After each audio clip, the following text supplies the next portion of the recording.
Film पुरस्कारों में दादा साहेब फाल्के पुरस्कार सर्वोच्च सम्मान है, हमारे देश का सर्वोच्च सम्मान है। देवी और सज्जनों, और अब दादा साहेब फाल्के पुरस्कार ग्रहण करने के लिए मंच पर पधार रहे हैं श्री मिथुन चक्रवर्ती जी। करताल ध्वनि के साथ स्वागत करें पद्मश्री पद्म भूषण से सम्मानित हर दिल अजीम, सादगी भरा व्यक्तित्व, संतुलित गहरे भाव अभिव्यक्ति के साथ विलक्षण अभिनय प्रतिभा के धनी, डांसिंग सुपरस्टार रहे मिथुन दा। A standing ovation is most deserving of the film icon that Sri Mithun Chakravarti is.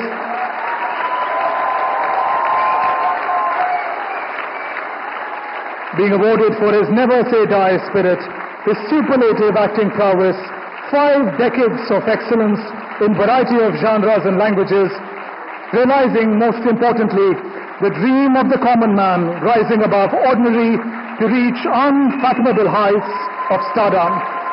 Mithun Chakravarti, ladies and gentlemen.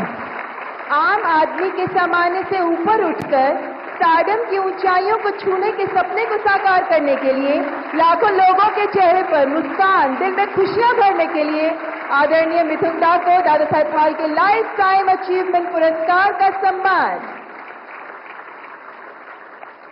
आपको ढेरों शुभकामनाएं मिथुन दा।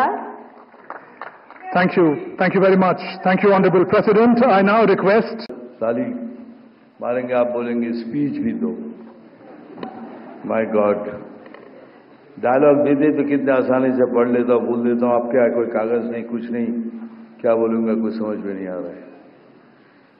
My respected president, my respected minister and all the best people, respected people on dais,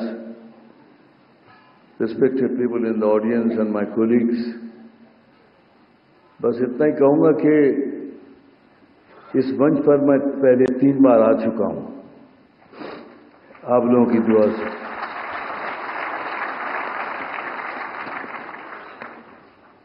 लेकिन सबसे पहली बार जब मिला था नेशनल अवार्ड, उसके इतने किस्से हैं, कुछ किस्से मैंने बताए, कुछ किस्से मैंने बताए।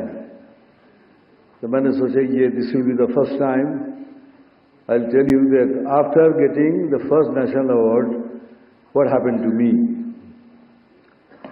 Well, after getting the first national award तो नेचुरली लोगों के कहने लगे कि ये oh my god, you know you got national award. तो मेरा ब्रेन थोड़ा खराब होने लगा था, थोड़ा कि कुछ बहुत कुछ बड़ा कुछ कर दिया हूं। एनीवेज, उस समय फिर कहा गया बॉम्बे लैब था, तो वहां एक स्क्रीनिंग रखा गया कि जिसमें मैं गया, देखने के बाद अगर पसंद आए तो डिस्ट्रीब्यूट करेंगे। सो मैं भी पहुंच गया। आई थॉट के after seeing the film they may like me, they may take me. After seeing the film I can't take his name because he is no more. Because he is no more, I am saying this because before that he was alive. If I would have said, so you would have understood कि मेरे कोई बोल रहा है ये, तो इसीलिए आज तक बोला नहीं, पहली बार बोल रहा हूँ कि स्वर्ग लोग चले गए हैं। तो आफ्टर फिनिशिंग द फिल्म बाहर आए तो I was walking along with him and I asked him, sir picture कैसी लगी? बोलते बेटा पिक्चर अच्छी लगी, तुम भी कमाल के एक्टर हो, लेकिन तुम कपड़े पहन के कैसे लगोगे?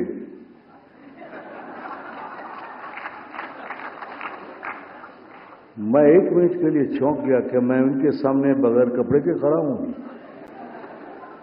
क्यों सवाल किया? बाद में याद आया, ओ मैंने जो रोल किया था वो एक आदिवासी का था जिसमें ऊपर मेरे कपड़े ही नहीं थे, तो इसीलिए सोच रहे थे कपड़े पहनने के बाद ये कैसा लगेगा, तभी इसको फिल्म में लूंगा। सेकेंड इंसिडेंट हुआ, ये नेशनल अवार्ड मिलने के बाद दिमाग तो खराब हो ही गया था। मैं अपने आप को एल पचिनो सोचने लगा। रियली मैं सोचा था मैं कुछ कमाल कर दिया, तो मेरे सारे एटीट्यूड चेंज हो गए ना। मैं प्रोड्यूसर के ऑफिस में जाके आगे ऐसे बैठता था, कभी कभी यूज करता था कि प्रोड्यूसर मुझे दिखता था क्यों कर रहा है ये सब, और उसको नहीं मालूम था कि मैं अल पचिनो की तरह एक्टिंग कर रहा हूं।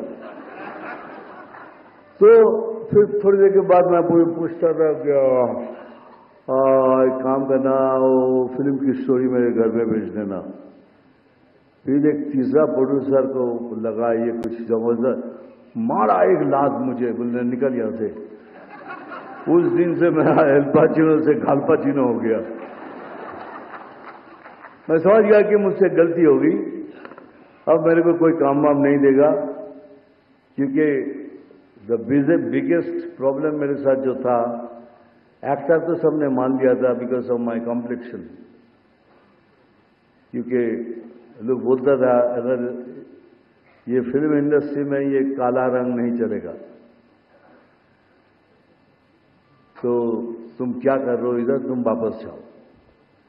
तो मैं रास्ते में जाता था, ये कालिया, जितने हो सके आप, यू कैन अंडरस्टैंड, अपमान जितना हो सके। तो मैं सोचने लगा मैं करूं क्या। मैं भगवान से पूछता था कि भगवान कि मेरा ये रंग तू चेंज नहीं कर सकता, लेकिन नहीं चेंज कर सकता था भगवान।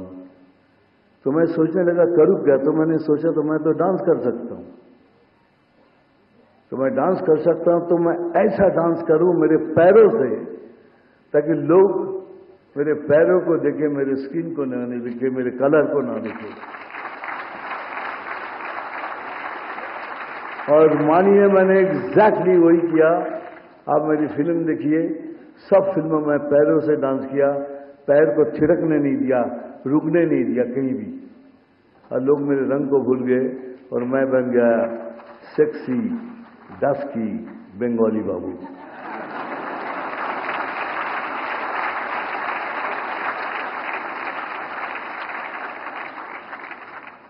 मैं बहुत शिकायत करता था भगवान से, बहुत, क्योंकि my life is not on platter. जो कुछ भी मुझे मिला है स्ट्रगल करके मिला है।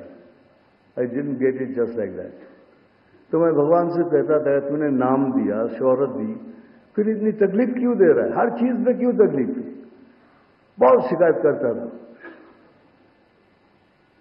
तो एक दिन मैं ऐसे ही सोच रहा था कि शायद यही तरीका होगा, लेकिन नहीं, ऐसा तरीका नहीं था। आज ये अवार्ड मिलने के बाद मैं शिकायत करना छोड़ दिया।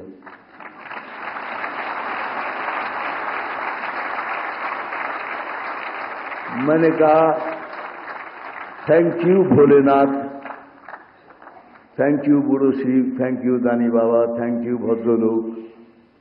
मेरे कलकत्ता में नीमतला से एक पुराना सा मंदिर है, जहाँ एक 10 फीट ऊंचा एक शिवलिंग है, जहाँ सीढ़ियों से चढ़ के जाके पानी देना पड़ता है। मैं कितने साल मुझे याद नहीं, मैं उनकी सेवा किया।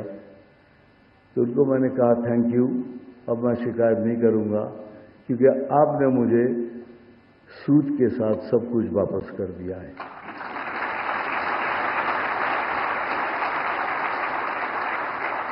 मुझे मालूम है अगर ये मैं नहीं कहूंगा तो यहाँ जितने हैं, यहाँ जो सारे हैं ना बैठे हुए इधर, इन लोगों ने कहा कि दादा आपको जो कुछ भी कहे, लेकिन आपको ये कहना जरूरी है कि जो यंग लड़के लोग आ रहे हैं फिल्म लाइन में, उनको आप क्या कहना चाहिए।